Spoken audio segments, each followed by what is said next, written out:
दोस्तों, welcome to my blog. Ram Ram सभी को। तो आज मैं वीडियो बना नहीं पाया हूँ कोई अपना, तो मैंने सोचा किस चीज़ पे बनाऊँ। तो आज मुझे एक टॉपिक मिल गया है, न्यूज़ है एक यूजीसी के बारे में जो चल रही है। तो मैंने सोचा मैं भी अपने विचार रख देता हूँ कुछ, तो मैं उस पर बात करने जा रहा हूँ। अभी विश्वविद्यालय अनुदान आयोग का जो नए नियम आए हैं, उसमें पता चला है कि जो जातिगत भेदभाव है उसमें ओबीसी को जोड़ दिया गया। पहले एससी एसटी थी, अब ओबीसी को जोड़ दिया गया है। और उसमें क्या किया गया है कि अगर कोई भी एससी एसटी ओबीसी का स्टूडेंट किसी दूसरे ऊपर आरोप लगाता है, खासकर जनरल, कि मेरे साथ जाति के बारे में भेदभाव हो रहा है या मुझसे कुछ गलत कह रहे हैं, तो उस पर जनरल वाले के ऊपर कार्रवाई की जाएगी उस स्टूडेंट के ऊपर। और अगर गलत हुआ तो ठीक है, सज़ा मिलेगी जैसा सही है। लेकिन यदि कोई झूठा आरोप भी लगा देता है, कोई भी, आजकल तो समझ ही रहे हो, भेदभाव के चक्कर में कोई झूठा आरोप लगा भी देता है, तो उसको दोषी नहीं माना जाएगा। ना उसके ऊपर कोई जुर्माना लगेगा, ना उसको दोषी माना जाएगा। केवल सामने वाले को जिसके ऊपर आरोप लगा है उसी को आरोपी मान लिया जाएगा। उसको सिद्ध करना होगा कि वो आरोपी नहीं है, मतलब सामने वाले को कोई कार्रवाई नहीं। तो इसके ऊपर जनरल वाले मतलब धरना दे रहे हैं कि ये गलत चीज़ है हमारे साथ में। मेरा भी मानना है कि शायद ये चीज़ गलत है। अगर कोई झूठा आरोप लगा देता है तो फिर जिसके ऊपर आरोप लगा है वो कुछ भी कर सकता है, कुछ डिप्रेशन में जा सकता है या कोई भी चीज़ कर सकता है। वो सोचेगा मेरे ऊपर झूठा आरोप लगा दिया, मैं इसको साबित भी नहीं कर पा रहा हूँ, उसे सज़ा हो गई या यूनिवर्सिटी से निकाल दिया गया, तो वो अपने साथ में कोई भी दुर्घटना कर सकता है।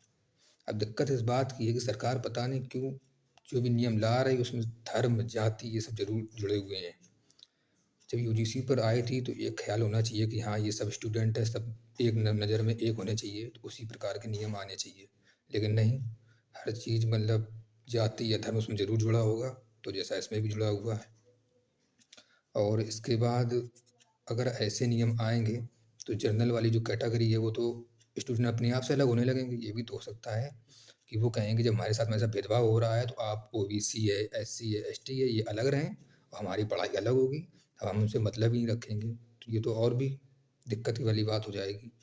तो हमारे हिसाब से कि नियम इस तरीके से आने चाहिए कि सबको एक नज़र से देखा जाना चाहिए और किसी के साथ गलत नहीं होना चाहिए। क्योंकि अगर आप किसी ऊपर झूठा आरोप लगा भी रहे हैं तो आपको भी सज़ा मिलनी चाहिए। यदि ऐसा नहीं होगा तो सामने वाला डिप्रेशन में जा सकता है कि मेरे साथ ही क्यों गलत हो रहा है, और कोई बड़ी बात नहीं है, किसी के साथ भी ऐसा हो सकता है।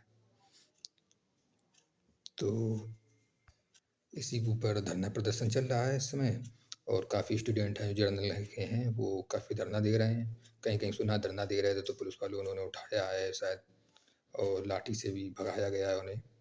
तो ये गलत चीज़ें हैं और इस पर विचार करना चाहिए सरकार को कि कैसे भी करके हम सबको एक नज़रिए में लाएँ, सबके लिए एक नज़र हो हमारी, और किसी तरीके से कोई चीज़ गलत ना हो। और ये भी सरकार को ध्यान देना चाहिए, कुछ योजनाएँ चलानी चाहिए या भी कोई भी ऐसी फैकल्टी लाना चाहिए कि स्टूडेंट को जागरूक किया जाए उस बारे में। आप जागरूकता अभियान भी चला सकते हैं कि लोगों के बीच में इस तरीके से भेदभाव ना हो, जाति के बारे में, ना धर्म के बारे में, सब एक साथ रहें और इस तरीके से कोई भेदभाव ना करें, तो ये ज़्यादा अच्छा है। इस तरीके के नियम तो एक और भड़का रहे हैं लोगों को और एक दूसरे से अलग कर रहे हैं, तो ये चीज़ें अच्छी नहीं हैं।